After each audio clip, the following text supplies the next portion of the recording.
With 3 strikes of a gavel, the RUHS Governing Board meeting convened on October 25th, and the Riverside County Board of Supervisors had plenty of praise for the health system. I'm very, very proud of how far we've come. And, I came in 2017, probably around the same time you did, Jen, and maybe a few others. And I've seen the difference. And I've heard about the difference from patients, from people in our communities. That's why I keep saying, let's expand RUHS. Let's take over the county of Riverside. Because I really believe in what you're doing. Patient focus and breaking down your strategic initiatives, integrated delivery network, your master plan, efficient high-quality care and service, your rebranding, all those elements are what have gotten us to this point and are going to take us even further. Humility, compassion, nationally recognized, monumental, equally blessed, goal-driven, even better, a safety net hospital. I've always heard of a safety net FQHC, but not necessarily a safety net hospital. Mission-driven, the culture that you've been able to promote and engage with and actually advance, meaning a culture of interconnectivity between staff, and ultimately a culture of love between staff and patients in our community. Research-based, academia, training, working on employee compensation efforts, your innovation for your hiring practices that you've engaged with, your 5 Ps, transformation, the patient experience, continuity of care, familiarity. Those are all concepts that are part of your mission, that are part of our mission. And coming from the FQHC world, I can't be more prouder. I think during the presentation, I almost cried a few times. So muchas gracias. Thank you so much. Supervisor Washington. Thank you, Mr. Chairman. Jen, great presentation. I can't quite match Supervisor Perez's eloquence and background in healthcare. But last week I did a State of the District down in Wine Country. The motivation started with, I want to do an event that talks about all of the good things the county has done over the last 2.5 years, with the primary focus being on the provision of healthcare services. And then also because, and I made a joke about it at the event, that people asked my 39-year-old daughter, what does her dad do? And she says, he's a county supervisor. And they say, what is that? So now she just says, he's a retired airline pilot. But I want people to know, because I didn't know until I came here 7.5 years ago. I didn't know about all of this that was going on. I was living in my own little bubble and happy to be there. But when I came here, and now that I'm here, and I felt it in Dr. T's comments about serving people, that this is what I meant to sign up for, that I thought I was signed up for before, but this is so much deeper and broader, and the people we serve and help, and that now my staff and I were talking about, we got to do more of these. The next one we do has got to be about the county health system and public health. And I can bring in the people that I've heard talk very articulately, Dr. Chang, Dr. Luang, just about the things going on behalf of Riverside County, and let people hear them talk, because I think they will be wowed the way I've been wowed. And then do another one, you know, about our social services system, and another one about our criminal justice system.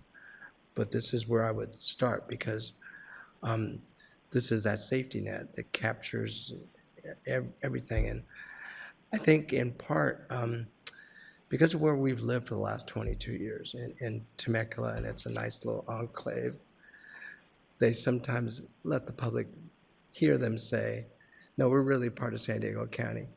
But I remind them, no, you're Riverside County, and I'm your county supervisor, and this is what county supervisors do. And it's just cheer people like this on. And so I can't tell you how much I appreciate all of what you do and how proud you make me of everything that you do day in and day out.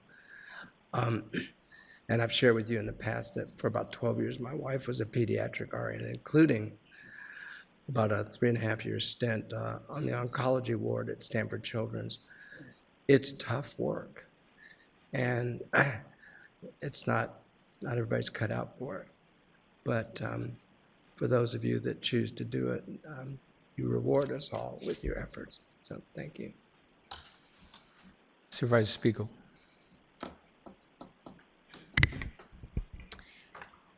I think Manny pretty summed it up, and of course, with Chuck coming behind him, thinking outside the box. I mean, some of the things that you were sharing today, the SMART pill, I'll always remember that one.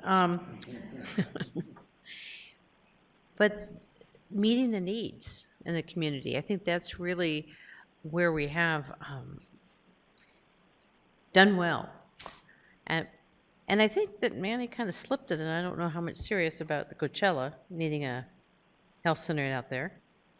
Maybe we need to start looking beyond, I know. Everywhere. I just happen to have one in my city, and I got a couple in my district, so I'm pretty spoiled. So when we have to start looking around to see where else we can meet the entire county, because when he said those words, it kind of resonated with me, is that we have to start looking now where there are gaps and where we aren't meeting our needs of our communities. So much is in the leadership, and I know we've talked over and over about that, and that transition of the time when Zari came in and just kind of just flipped it all around, and you took over and took it and just really held it and led it forward.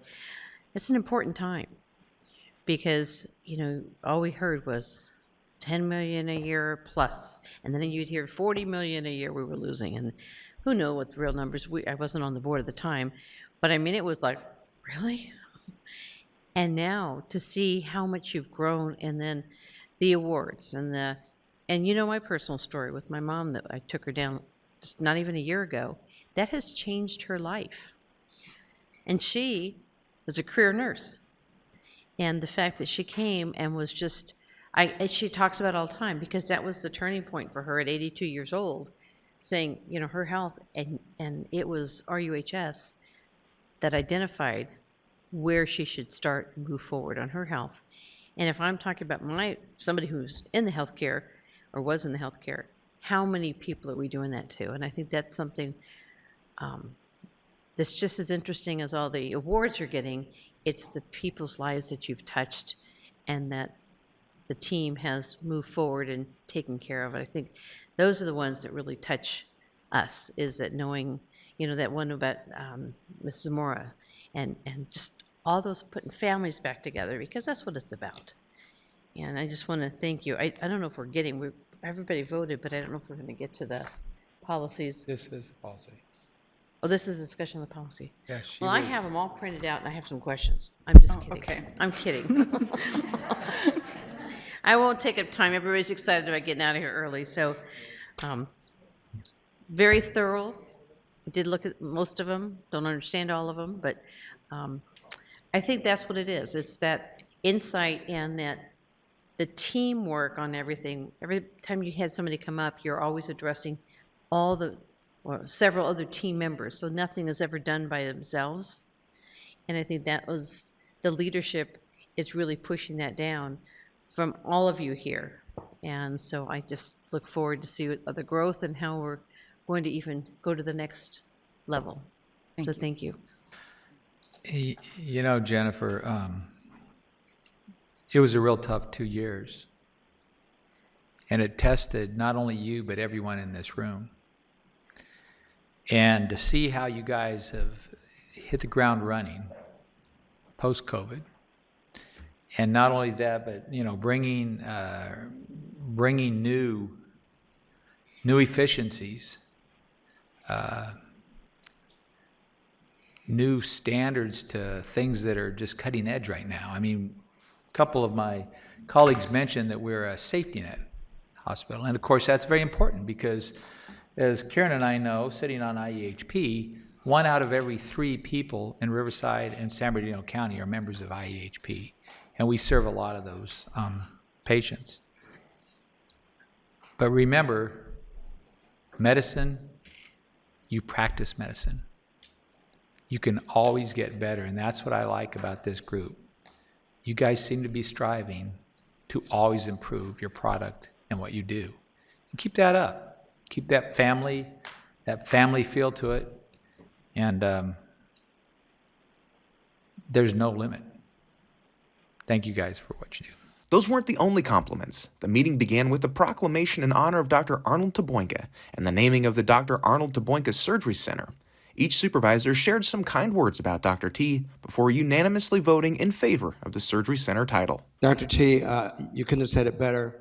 I look around the room and I see a room of all-stars. You've been lucky to work with them, huh? Yes. Yeah, but you're the MVP right now. So thank you for all you've done for Riverside County and our hospital. Thank you. All right, guys, let's go down and let's get some good pictures with this handsome young doctor. Thank you. Here you go. One thing I want to share is I wish we were in the hospital for this meeting. I'm the only one that wants it there, but because I love seeing how excited you get when you share. You become very animated, and you could tell that that's your second love is the hospital, and how much that you care about the staff and the hospital, the patients, just everything about it. You just come to life. So it's very appropriate to name after you.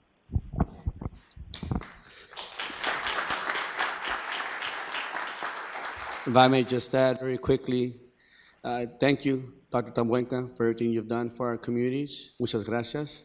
De parte de la comunidad latina and all the folks that are out here right now, thank you so much. I think access to healthcare is a social justice issue. I think it's very important that we bring as many possibilities of healthcare access to our communities as much as possible, including Cathedral City and including anywhere else in Riverside County. I just want to put that plug in there. That way we can name all those clinics after Dr. Tabuenca. Just saying. Thank you so much.